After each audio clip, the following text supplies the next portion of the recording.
1,000 plus faculty, 600 plus PhD, industry-driven skilling, KL, deemed to be university.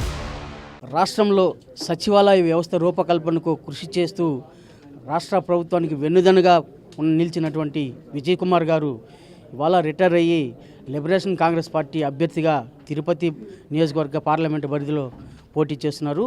ఆయన ఇవాళ తిరుపతిలో ప్రచారం చేస్తున్న క్రమంలోనే మనతో పాటు ఉన్నారు. వారిని అడిగి మరిన్ని వివరాలు తెలుసుకుందాం. సార్, ఇవాళ ప్రధానంగా మీరు ఆ వ్యవస్థ నుంచి వదిలేసి ఇవాళ రాజకీయ వ్యవస్థకు రావాల్సిన అవసరం ఏంటండి?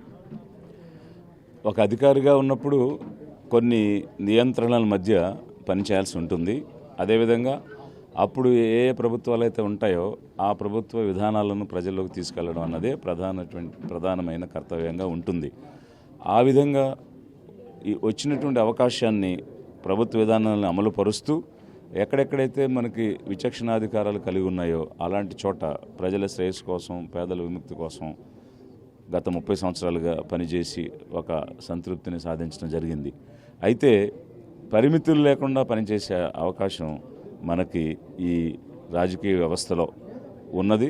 మనం శాసనసభలో కానీ అలాగే లోక్సభలో కానీ వెళ్ళి మన ప్రజల గురించి, పేదల గురించి మాట్లాడి వారు కోల్పోతున్నటువంటి అవకాశాలు, హక్కులు ఇప్పించే ఒక బృహత్తరమైనటువంటి కార్యాచరణ తీసుకోవాలనేటువంటి ఉద్దేశంతో ఈరోజు లిబరేషన్ కాంగ్రెస్ అనే ఒక నూతన పార్టీని స్థాపించి తిరుపతి పార్లమెంటు ఓటర్ల ముందుకు రావడం జరిగింది. అంటే ప్రజల్లో అనేక పార్టీలు ఉన్నాయి, అనేక రాజకీయ పార్టీలు ఆదరణ చూరుతున్న క్రమంలో ఇవాళ కొత్తగా పార్టీ పెట్టి మీరు ఏ విధంగా ప్రజల దృష్టికి, ప్రజల చెంతకు చేరే అవకాశం ఉందని భావించవచ్చు?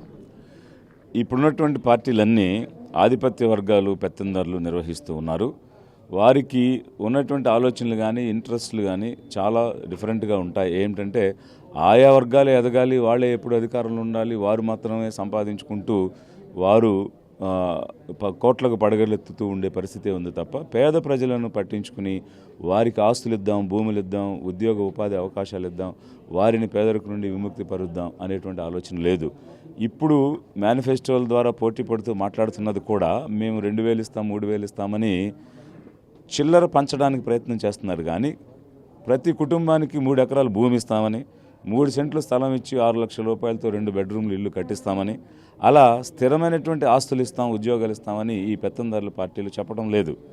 లిబరేషన్ కాంగ్రెస్కి అందుకోసం ఒక స్పేస్ అనేది ఇక్కడ క్రియేట్ అయింది. ఏ విధంగానంటే వీరందరూ కూడా వాడుకునే ప్రయత్నంలో ఉన్నారు తప్ప ఆదుకునేటువంటి ఆలోచనలు లేరు.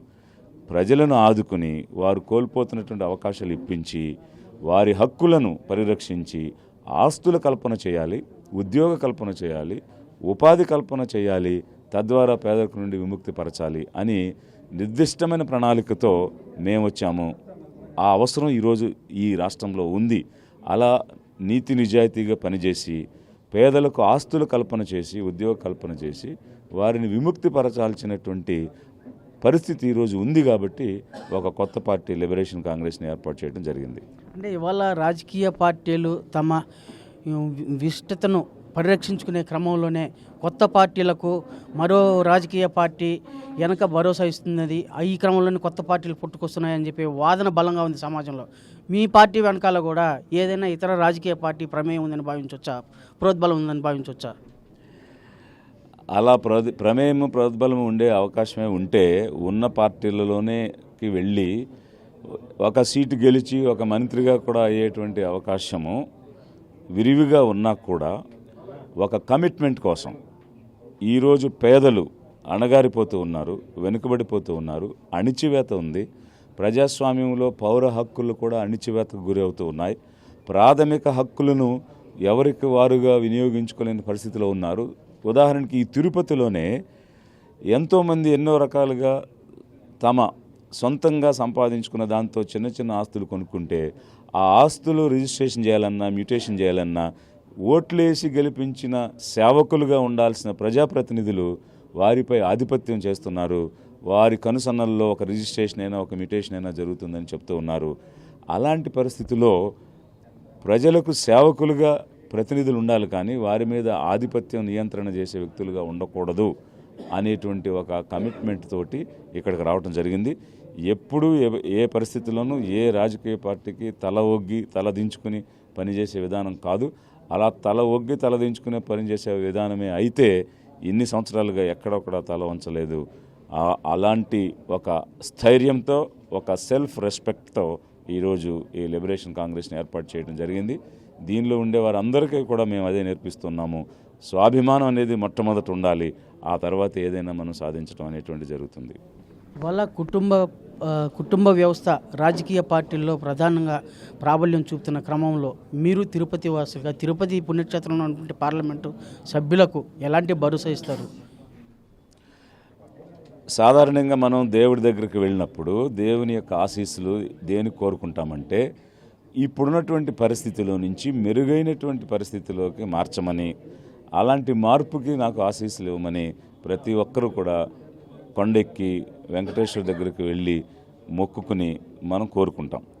అలాంటి ఒక మంచి మార్పుకు శ్రీకారం కూడా ఈ పుణ్యక్షేత్రమైన పవిత్రమైన నగరమైన తిరుపతి నుంచి శ్రీకారం చుట్టమని నేను ఇక్కడ ఉన్నటువంటి ఓటర్లందరినీ కూడా కోరుతున్నాను.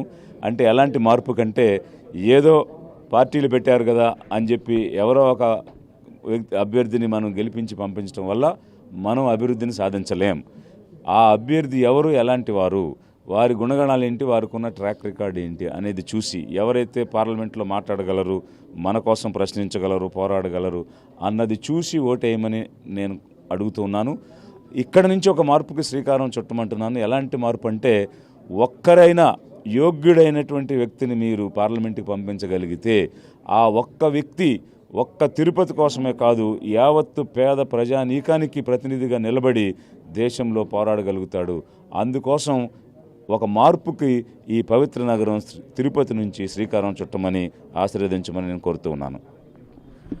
రాజకీయంగా మార్పు కోరుతూ ప్రజల శ్రేయస్సుకు అభ్యున్నతికి కృషి చేస్తున్నటువంటి విజ్ఞత గల వ్యక్తిని భరోసా ఇవ్వాలని చెప్పి ప్రజలను విజ్ఞప్తి చేస్తున్నారు. వీడియో జర్నలిస్ట్ మనీతో రవి, RTV తిరుపతి. మరిన్ని వీడియోస్ కోసం ఛానల్ ని సబ్స్క్రైబ్ చేయండి. లేటెస్ట్ అప్డేట్స్ కోసం వాట్సాప్ ఛానల్ ని ఫాలో చేయండి. అండ్ లింక్ డిస్క్రిప్షన్ లో ఉంది.